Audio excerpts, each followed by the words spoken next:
Have you ever been on acid? If the answer is yes, don't admit that and incriminate yourself. Instead, I'd like to ask all you acid doers a question. Have you ever heard of Five Nights at Wario's? I personally have never done acid, but after playing this game, I can only imagine that's what it's like. So by the end of this video, let me know. Five Nights at Wario's is a FNAF fan game made by www.wario. I'll be referring to him as Andy since that's his name. I'll be totally transparent, I'm not a huge fan of the gameplay in this game, however, the story is what really interests me. So while yes, I will be talking about the game mechanics just like I would with any game, I want to put some emphasis on the story as well, since it might honestly be better than Five Nights at Freddy's story-wise. Considering you're counting everything after FNAF Pizzeria Simulator, the games after that make me want to slam my dick in a car door. Before I start, however, let me take a look at how the news video's doing. Thanks for that. My sub count more than doubled since my last video was uploaded, and it's almost to 8,000 views as of writing this. I appreciate it greatly. Also, thank you all for the comments you left. I tried responding to most of them, and if I couldn't think of a good response, I tried to heart them to let you know I saw. Also, the question I asked in the last video was, what's your favorite FNAF fan game and why? My favorite comment was this one from EmberFox4951. They mentioned Day Shift at Freddy's, the game I almost made a video about before deciding to cover Five Nights at Fuckboys. If you're interested in being at the beginning of one of my videos, stick around to the end of this video where I'll be asking another question. Anywho, let's get into the video. Five Nights at Wario's begins with a cutscene. We're told that a few years ago, Wario and Waluigi opened a fast food factory together, and one day when they went into work, they never came back out and haven't been seen since. Years have passed, and now the government is reopening the factory, and we're hired for an overnight security guard. I already have a few issues. One, what is a fast food factory? Fast food and factory are two words that don't mix with one another. Fast food implies that you get your food, fast, but factory implies that the food is packaged and sent to other companies to sell. Maybe they're producing the meat or the boxes and shipping it to other restaurants so that they can cook and use it? That's the only thing that could make sense to me. And two, the government reopened it? Why would the government reopen a factory that makes fast food products? That doesn't make much sense. Who's in charge? The president? That just doesn't sound quite right to me. Anyways, we're loaded in and get our first sights on The Office. And well, let's just say, compared to The Office we covered last time, this ain't Van Gogh. You'll be able to tell most of the sets in this game were taken straight from Google and blown up to fit the screen rather than being modeled and rendered from Blender. Most of the art is very pixelated and sometimes it's hard to make out what some objects are. Like, I cannot for the life of me figure out what this thing on the shelf is. I'm thinking it's a toilet facing left because I have no idea what else this could possibly be. Regardless, the gameplay is almost the same as Five Nights at Freddy's 1. You have a door on each side of you, although the one on the right is technically a window, but it functions the same way a door does. You have cameras that let you see around the building, and one camera that only has audio. You also have a computer in front of you, but that won't be important until Night 4.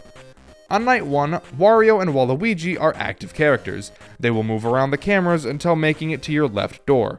Both Wario and Waluigi use your left door and never switch. Both make a sound cue as they reach your door, letting you know that they're there. I have a huge problem with these sound cues. It was never a problem on this night and only ever became a problem on Night 5. I don't think the sound cues work as they're supposed to in this game. On Night 5 there are several, and I do mean several, times where Wario or Waluigi would jump scare me even though no sound cue was ever played. This led to me having to develop a new strategy I'll get into later. Something you might notice while looking through the cameras is how rancid a lot of the character renders look. This game did my boy Waluigi, and especially my boy Luigi, so dirty. I'll get into Luigi later, but just look at Waluigi. What happened to his arms? Why are they longer than the massive shit I took earlier? The designs of these characters, I feel, were supposed to make them unsettling, but instead I found myself laughing whenever I caught a glimpse of a new render. I don't think anyone is scared of this. On Night 2 we're introduced to Luigi. Technically Peach can also spawn on this night, but it's super unlikely so I won't talk about her yet. Luigi's design makes me feel really gross. For some reason, Andy decided to make it look like his nose was stuffed with a 30-pound dumbbell. Look at that! What is that? If he's supposed to be dead, I get why. His big ass nose probably snapped his neck into 2 clean cuts. I cannot take him seriously. Trying to put that aside, Luigi's mechanic is super simple to deal with. He'll move around the cameras, but instead of going to your left door, he'll go to your right. He also makes a sound cue, and you're supposed to be able to tell the difference based on what kind of sound you hear. If you hear a door creaking sound, that's how you know either Wario or Waluigi is at your door. And if you hear footsteps, that's how you know that Luigi is at your door. Again, Luigi only ever attacks at the right door, so when you hear the footsteps, you know just to check that one. But of course, on night 5, there were several occasions where Luigi would attack me with no sound cue whatsoever. So I'm not totally sure what's going on, and I'll talk about it more when we get to night 5. But before we can do that, we need to talk about night 3. Night 3 introduces Peach. Peach works in the exact same way all the other characters do. She'll move around the cameras until she comes to your door. Just like Luigi, she'll only ever attack the right door. She also has a sound cue that is footsteps, but unlike Wario and Waluigi, you'll be able to tell whether Luigi or Peach is attacking, because Peach's footsteps don't sound nearly as heavy as Luigi's, and it sounds like she's wearing heels. I bet you could guess that she also causes major problems on night 5, and you'd be right. Night 4 introduces the last main character from this game, Mario. Mario is a character that finally does something different. You never see Mario on your cameras as far as I'm aware. Instead, when you flip down your camera, there's a chance he can appear on your computer screen. While on your screen, he has a few states he can go through, each getting closer and closer to you as you close your monitor. If he gets too close, the next time you put your camera down, he'll be in your office like the withered animatronics from FNAF 2. When he appears, all you have to do is raise your camera, and he'll reset. Now, you might be asking yourself, if Mario only ever gets close when you open your cameras, and you just said Mario is the last main character in the game, and all the other characters have sound cues to let you know they're at the door, then why would you ever open the camera in the first place? Well, I have an answer for you. You don't. Yeah, that's right. There is no reason to ever lift up your cameras throughout the whole game. There's no Foxy. Mario is the closest thing to Foxy, but it's in reverse, so it doesn't even matter. As long as you're listening for sound cues and closing the doors in time, Mario can never attack you, making nights 1 through 4 an absolute cakewalk. Bringing up the fact that you really only need sound, Chicken Ninja 42, if you're looking for another challenge, play 5 Nights at Wario's without sound. I dare you, see what happens. But now we need to talk about Night 5. Oh boy, Night 5. How I hate you. Alright, so, Night 5 adds no new characters. It just increases the difficulty of the 5 characters we've seen already. Oh my god, this night makes me want to die. To start, the characters seem to move at a rate so fast that the moment the night starts, they're already at my door. The reason you'd think that? Well, you hear their sound cues right away, but then you check the doors and nobody is there, so you don't close the door. You sit there in silence waiting for another sound cue. Eventually you hear one, so you go to check your lights. Guess what, fucker? Your buttons are jammed. Why are your buttons jammed, you ask in frustration? Because unbeknownst to you, there have been characters camping your doors for the last 30 seconds, and you didn't respond and close the doors fast enough. Why didn't you close the door fast enough, you ask? Because they didn't make another fucking sound cue. They just appeared out of thin air. Leave the package at the door, because I won't be there to sign for my ass being handed to me. Now you might be wondering, if you don't ever have to lift up the cameras, couldn't you just in theory sit in your office and not do anything? In FNAF 1, characters can't jump scare you even if your buttons are jammed, so long as you don't raise your camera. That's why Foxy's there. But there is no regular Foxy in this game, so what's the problem? Well, the characters in this game don't give a shit if your monitor is up. If your door is open and you don't close it, they're walking their happy asses right in to slap you right across the face with their crank. When I tell you that this night took me over an hour to complete, I'm not lying. I had to look on YouTube for a new strategy because these characters don't make the sound cues they're supposed to. I ended up having to constantly open the camera and check the 2 cameras that were right next to my door and dealing with Mario as normal. After completing Night 5, we walk out of the factory before getting shown an end screen with a question mark after the word end. Then we're thrown into Night 6. Does Night 6 add anything new or unique to the gameplay loop? No. No, it doesn't. It's just a harder version of Night 5. Nothing much to talk about. After completing it, we see a final end screen telling us to never enter the factory when it's closed again. And the game is finally finished. Of course, there's a custom night, but as far as I can tell, it doesn't add anything else. Just like most FNAF games, this game has phone calls at the beginning of each night. On night 1, we're told that we're just supposed to watch the factory for break-ins and to make sure the machines are working as intended. Which, if we're watching to make sure the machines work, does this imply that the factory has no human workers? Maybe. We're also told about a rumor. Apparently something happened 7 years ago and we're not supposed to think or worry about it. I don't know why he told me about it if I wasn't supposed to think about it, but whatever, I suppose. On night 2, the phone guy brings up the rumor again before quickly brushing it off. Then he tells us that 7 years ago, the whole gang that worked at the factory went missing and was never found. A year later, a woman was passing by the factory and claimed she saw Wario in one of the windows of the factory. And a year after that, another man saw the same thing. At first, I thought the rumor was that the characters went missing or something related, but after re-listening to this call, it's very clear that the workers going missing and this rumor are two different things. Something to put in the back of your mind.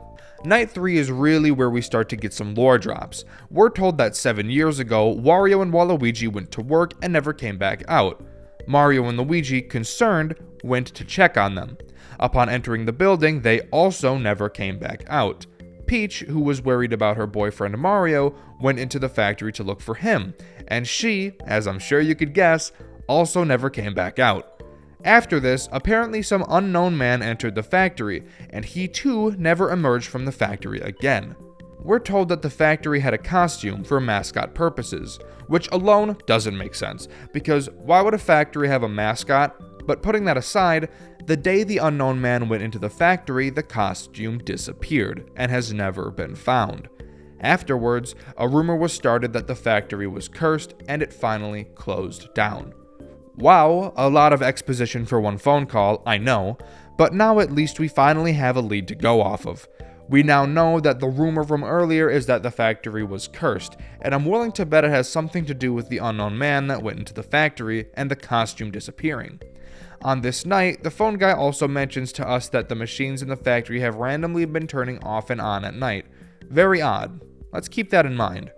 On night 4, we're told that it should be our final shift for a while at the factory, as they will be closing temporarily. We're told the machines won't stop randomly turning off and on, and that one of the employees found 2 teeth in one of the rooms. The phone guy asks us if we've seen anyone walking around, because he says he's been hearing voices while at work. He claimed to hear a voice saying, "Stop him," and "Help me." Apparently the voice sounded like Luigi's. My guess is this unknown man that went into the factory is the man that Luigi was talking about, but that may be subject to change. Night 5 is the super spooky, bone-chilling, ass-quaking phone call.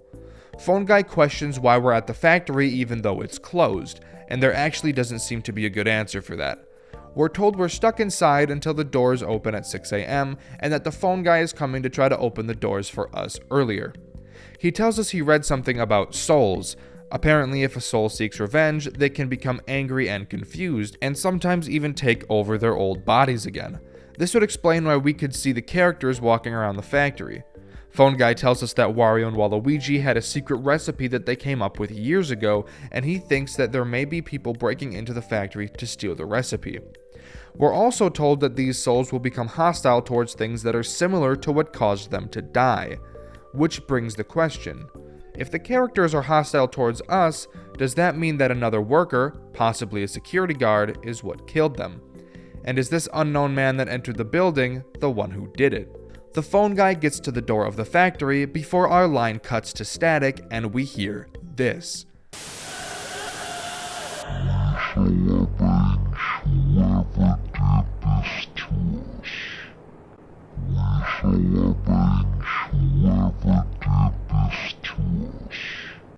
If you didn't understand what was said there, the voice said, "We shall avenge whoever did this to us." It's unclear who exactly is saying this, but now we know that these souls are pissed. Most likely, rightfully so. Night 6 has no phone call and neither does Night 7, so this is what we're left with.